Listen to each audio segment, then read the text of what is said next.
Young Perkins' mind reels, suspended between mad hysteria and blind horror. For the fourth being emerged from the billowing smoke. It was their father. From the center of the pentagram, within the midst of the billowing smoke, rose the thing that had fathered Pickman and the beast. Of the dark malignancy lurking through space and time, this was its ultimate. An ancient evil, a nightmarish being from the deepest pit of black malevolence. There was a sickening sweet odor. The stench of fresh death oozed from within. Still, the crystal called. Yet the young man remained in place, spellbound, his eyes fixated on the incredible, the terrible, staring in a mad state of trance-like paralysis, deaf to all other sounds save for the blasphemous cacophony reverberating from within the conjure woman's shack. Horrendous shrieks, bellowing howls, sadistic titterings, perfectly mingling with the soul-chilling sounds of deep, demonic laughter. Young Perkins' teeth began to chatter, whether through fear or the night's chill. The young man began to shake. His muscles began cramping. It was cold, yes. The cold was partially to blame. That may have been so. But it was nothing compared to the hellish spectacle he was witness to.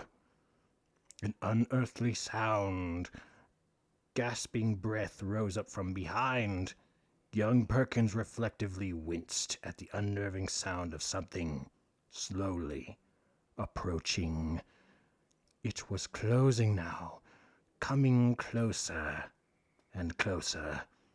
Still the young man stared. The indescribable scene presented within the conjure woman's shack made it impossible for the young Perkins to look away.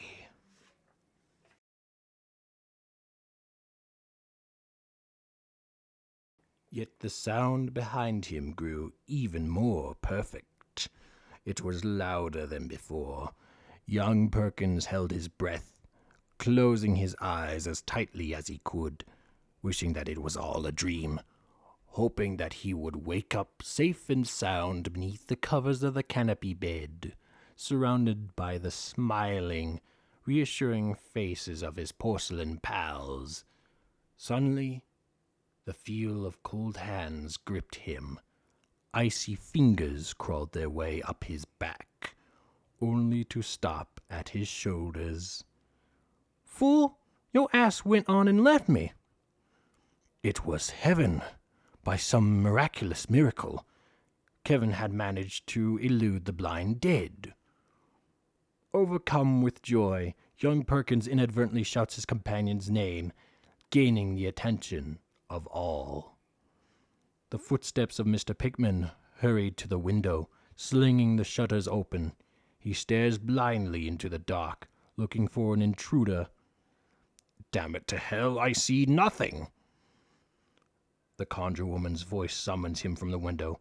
"Thou foul bastard of bitter birth, return to thy mother's side." Whereupon the mysterious Mr. Pickman rejoins the group.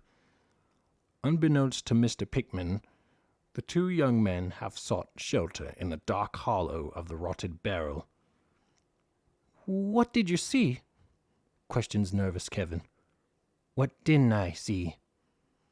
Kevin attempts to question young Perkins further, but suddenly halts, feeling around, he discovers the old croaker sack containing the mutilated litter.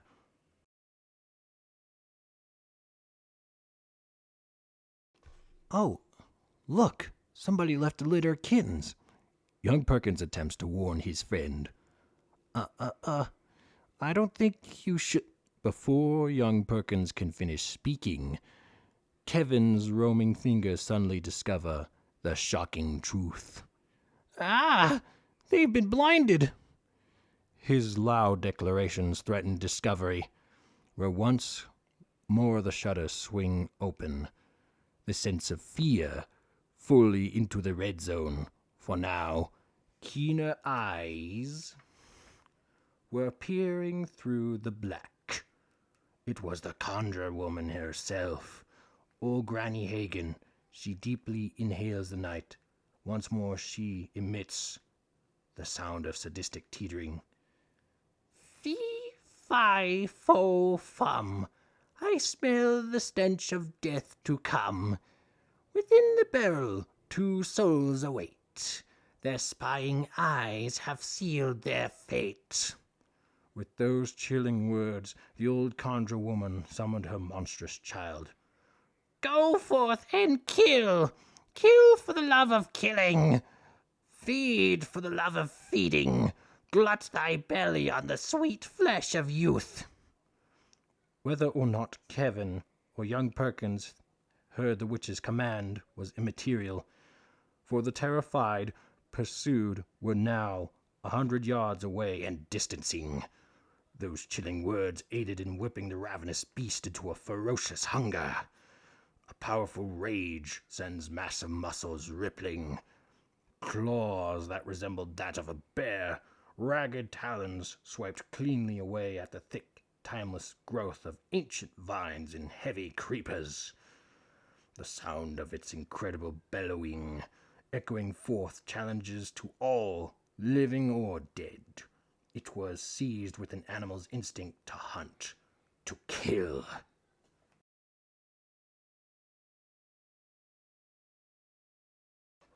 But the blind dead care not if it be man, woman, or child, nor even the soul of the beast. All that mattered was the life's breath, the soul's last gasp. That was what would free the suffering dead from their torment. Young Perkins had been protected. He had been bathed in the waters of the stone. There was really nothing for him to truly fear. His most pressing objective was obtaining protection for his friend Kevin. Though Kevin was wet with the mildew of the swamp, he had not been able to reach the stone. It was merely blind luck that helped him make his way out of the deadly waters all the way to the conjure woman's shack. Now they ran like souls possessed, tracked by some inhuman sub-breeding of man, beast, nightmare, and horror. Something fathered from the deep within the ebony pit, its bellowing howls causing more of the blind dead to gather, slowly surrounding him, making the monster glow with the same eerie luster as had the blind dead themselves. As the creature passed, those yet remaining in the pit lunged out at the passing nightmare, gripping hands, ripping, tearing hands of the desperate dead seeking to imprison the raving creature. Being so overwhelmingly assailed, it lost its footing and found itself trapped within the mire's deadly grasp. There were hungry hands of the tormented dead, seize and hold like iron shackles, dragging down, down. The wild beast, in its desperation, bellows out howls of bitter anguish, gnawing agony, knowing the finality of its demise.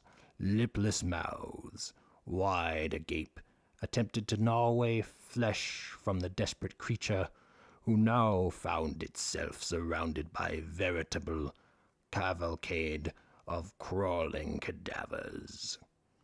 Sightless corpses submerging, dragging it with difficulty down, down below. Exerting its fullest power, the monster burst up and out, its mind bent on one thing, and one thing only. Find the 2 interlopers, hunt them, kill them, eat them. Again and again, the 3 phrases ran through the creature's mind, burning like hot coals, burning like the surface of the sun, burning like the screaming heat of the Sahara's searing sands. The conjure woman's words added to whip up the creature into a pinnacle of black malevolence.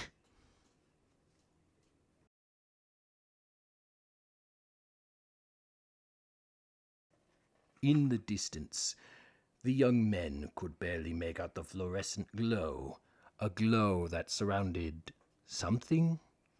The creature, annoyed with the interference of the blind dead, attempts to remove them by making swiping motions as a bear brushes away annoying mosquitoes. The creature's battle seemed now more to be with that of the swamp than that of the sightless dead. The two youths continued their crawl through the miry swamp. For the endless hours, they carefully moved until finally reaching the clearing that marked the edge of the haunted swamp. They were free. Kevin shouts of declarations of joy as he races up the embankment only to slide back down, whereupon Perkins shouts, "Watch out, fool! Let me show you how to make it in one jump." Thereupon he runs up the embankment. Grabbing a ragged branch, he pulls himself up only to feel a sharp pinch on his lower wrist. Yanking his arm back, young Perkins gazes in mute horror, for what at first appeared to be a simple branch was nothing less than a deadly diamondback rattler. He indeed had been struck. The swamp had spat its last breath at them, blessing young Perkins with the kiss of death. The deadly venom was now surging through his veins. "I'm hit! I'm hit!" Young Perkins' terrified screams over and over. Rising, he begins to run, until suddenly tackled by Kevin, who withdraws a small penknife from his pocket. "Stop it, fool! You want to die?" He questions his frantic friend, who remains lost in a state of affrighted insensibility.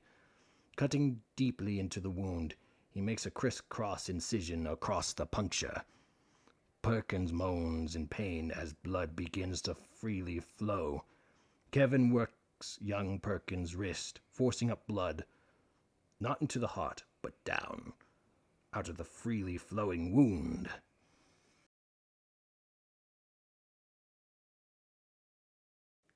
Seeing the approach of dawn, it was apparent that church services would have long ended. There would be excuses to be made. Kevin and young Perkins would be forced to lie. They would perjure their souls for 100 years. But the immediate focus was on that of young Perkins. He had indeed received the Viper's deadly gift, but thanks to Kevin's quick thinking, young Perkins' life would be spared. As the blood dripped from his hand, feeding the red clay of the Mississippi earth, so like the rain, the blood of Negroes would again be forced to feed the thirsty Mississippi soil, there to drink deeply.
Okay, welcome to the deep dive.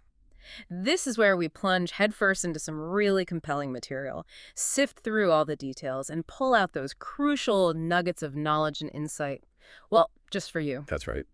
Today, we're not just reading a story, we're really embarking on a truly chilling journey. We're plunging into the terrifying world presented in these excerpts from The Conjure Woman's Shack, A Tale of Terror. It's intense stuff. Yeah, our mission is to navigate this gripping, really suspenseful narrative, extracting the core elements of its horror, those unexpected turns, and that deeply unsettling atmosphere that just absolutely defines it. Think of it as like an immersive experience. You're going into primal fear, desperate survival, Right. and these dark, ancient undercurrents of a truly haunted landscape. Exactly. We're going to explore not just what happens to young Perkins, but how the author masterfully uses, sensory details, escalating tensions. Yeah, and that blend of supernatural and, well, natural horrors.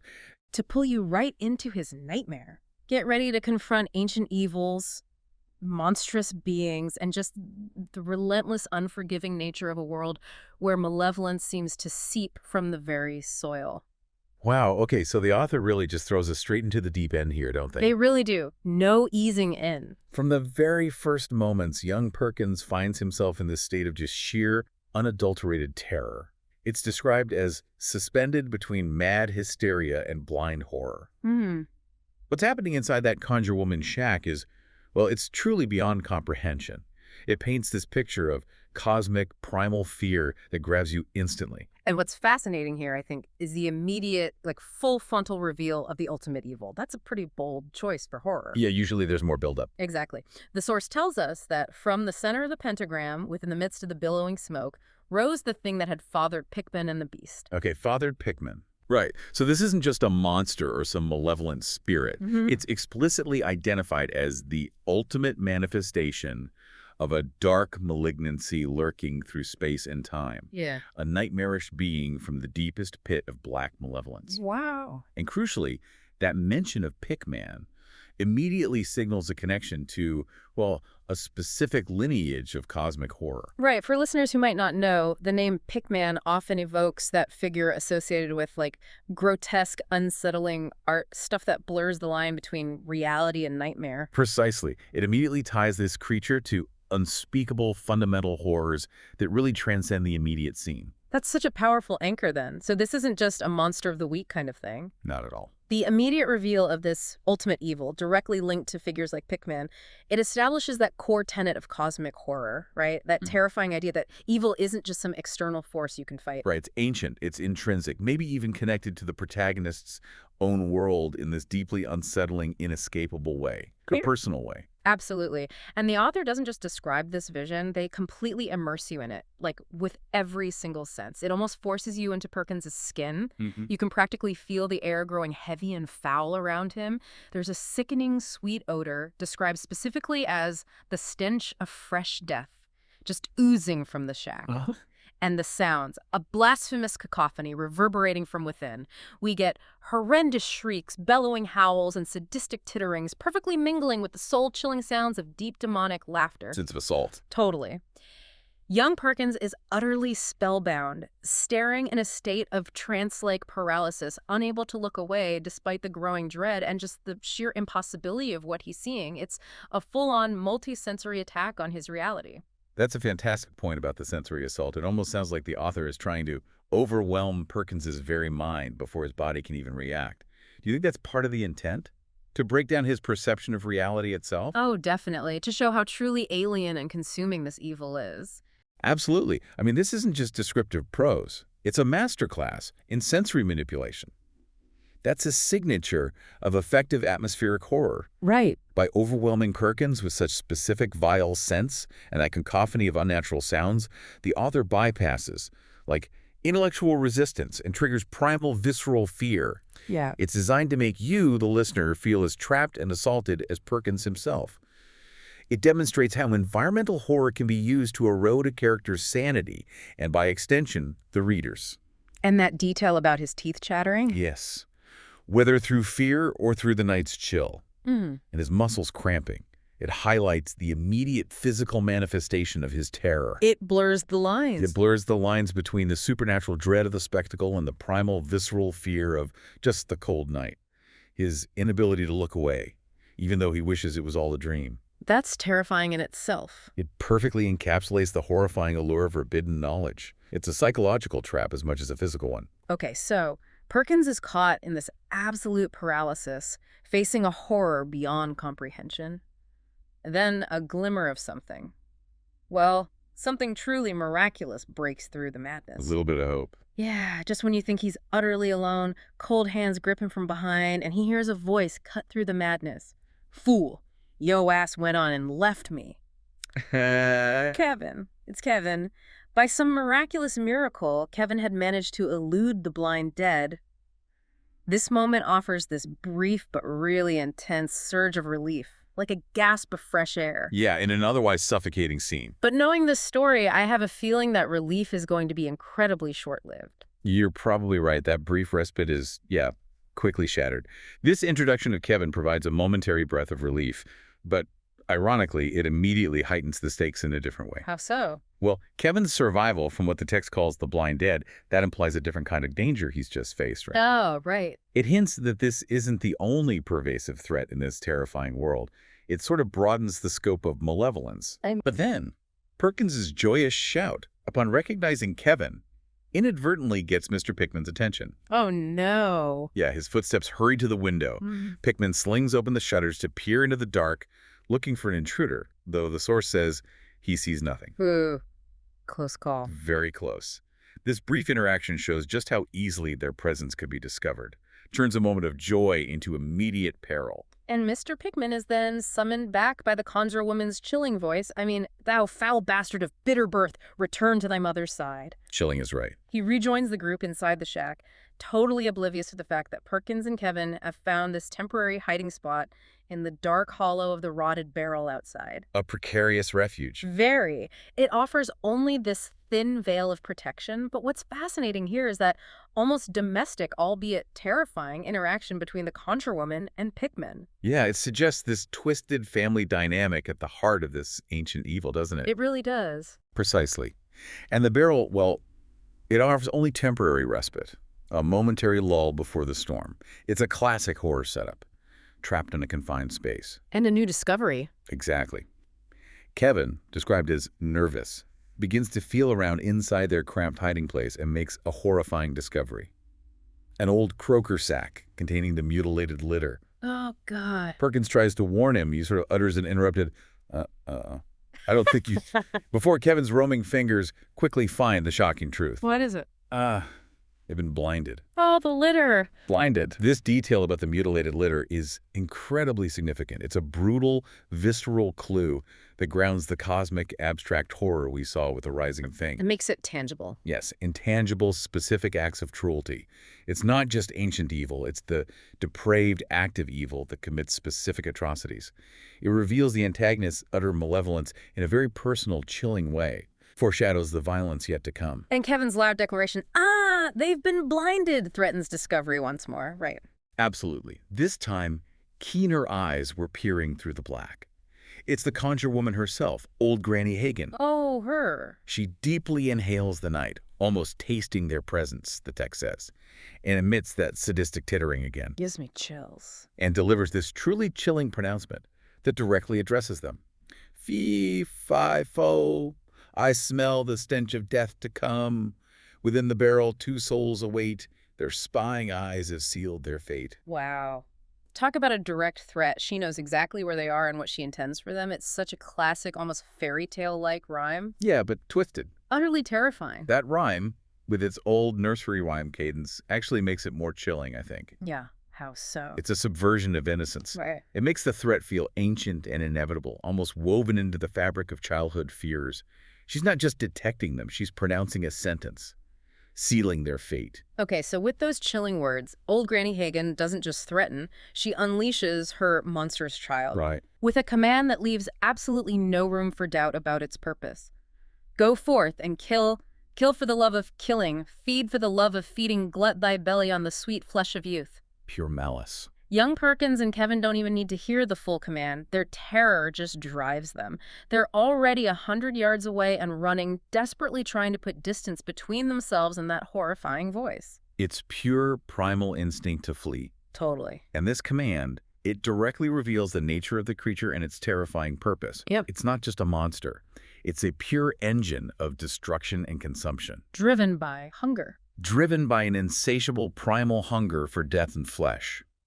The description of the beast's reaction, how those chilling words aided in whipping the ravenous beast into a ferocious hunger, its massive muscles rippling with powerful rage, it highlights its primal, unstoppable nature. And the physical description. Very vivid. It possesses claws that resemble that of a bear, with ragged talons that swipe cleanly away the thick, timeless growth of ancient vines and heavy creepers as it pursues them. Wow, so it just tears through the swamp. Exactly, emphasizing its incredible strength and its ability to tear through the very environment, which really becomes another character in this chase. And the source tells us this creature is truly something out of a nightmare. Described as tracked by some inhuman subbreeding of man, beast, nightmare, and horror, something fathered from deep within the ebony pit. Good grief. Its bellowing howls cause even more of the blind dead to gather from the surrounding swamp, Oh, great. More trouble. making the monster itself glow with the same eerie luster as the blind dead themselves. It's a truly terrifying entity, this grotesque, horrifying blend of everything monstrous you can imagine. An abomination drawing other horrors to its side. It's not just a single threat. It's like a coalescing of all the nightmares this landscape holds. Exactly. And looking beyond the immediate action, it's not just the creature that's a direct threat. It's the environment itself that's actively hostile, almost collaborating. Right, the swamp itself. The blind dead are drawn to the beast's sound, creating an even larger glowing threat. It's almost as if the very darkness and decay of the swamp is actively participating in the hunt, making escape even more daunting. A multi-layered threat. It's a core component of the story's pervasive dread. What's also critical here is a piece of vital exposition the text gives us. Oh, what's that? Young Perkins had been protected, he had been bathed in the waters of the stone. There was really nothing for him to truly fear. Ah, the stone. I remember that. This is a key piece of information. It explains his relative safety from certain dangers, especially those blinded in the deadly waters we heard about earlier. Okay, so he has some protection. What about Kevin? We understand that Kevin, though wet with the mildew of the swamp, had not reached the stone. He was only saved by blind luck from those waters. So the stone is a source of protection, almost like a mystical shield in this incredibly dangerous landscape. Seems like it. That raises an important question, though. What exactly is this stone and its protective waters? What powers does it truly possess? Is it ancient magic? A blessing? Or something else entirely. The source doesn't fully explain it. No, it doesn't. But its presence suggests a deep underlying magical system at play. A counterpoint, perhaps, to the deep evil being unleashed. It's left tantalizingly ambiguous, isn't it? It is, and that ambiguity is part of its power, I think. The stone acts as a narrative device that simultaneously explains Perkins' uncanny survival and deepens the mystery of this world. Right. It hints at a history and lore far older than the current terror, suggesting there are forces beyond the Conjure Woman's control, even if we don't fully understand them. Okay, so as the beast charges through the swamp, something truly unexpected happens. What's that? Those blind dead who are still in the pit, they actually lunge out at the passing nightmare, trying to imprison it. No way. Yeah. The dead attacking the monster. Yeah. They're described as gripping hands, ripping, tearing hands of the desperate dead seeking to imprison the raving creature. It's this bizarre, almost poetic moment, maybe poetic justice, or just sheer desperation. Wow, it's almost like the hunter momentarily becomes the hunted, caught between the two boys and the swamp itself. Exactly. This is a fascinating turn of events indeed. The beast is overwhelmingly assailed, loses its footing amidst the onslaught, and finds itself trapped within the mire's deadly grasp. So the swamp grabs it. Yeah, there, the hungry hands of the tormented dead seize and hold like iron shackles, dragging down. This isn't just a brief skirmish. It shows that even this monstrous, powerful entity can be vulnerable, Especially in the swamp. especially within the context of the swamp's own dangers. And the desperate, insatiable nature of the blind dead who are seeking their own release or maybe just to drag everything down with You them. can almost hear it. The beast's howls of bitter anguish and gnawing agony are a testament to the unexpected power of these tormented spirits and the unique perils of the environment. But of course, the creature is incredibly powerful. Too powerful to be held for long, I'm guessing. You guessed right. It burst up and out of the swamp's grasp, its mind now bent on one thing and one thing only. Its resolve hardened by the interference. What's the one thing? Find the two interlopers. Hunt them, kill them, eat them. These three phrases burn in its mind like hot coals, like the surface of the sun, like the screaming heat of the Sahara's searing sands. Wow, intense imagery. The conjure woman's words continue to fuel its fury, whipping the creature into the very pinnacle of black malevolence. It's an unstoppable engine of destruction, fueled by pure, unadulterated hate. And the swamp itself. What's also at play here, even in this brief struggle, is the swamp itself truly acting as a character, an additional living layer of active threat beyond just the monsters. Right.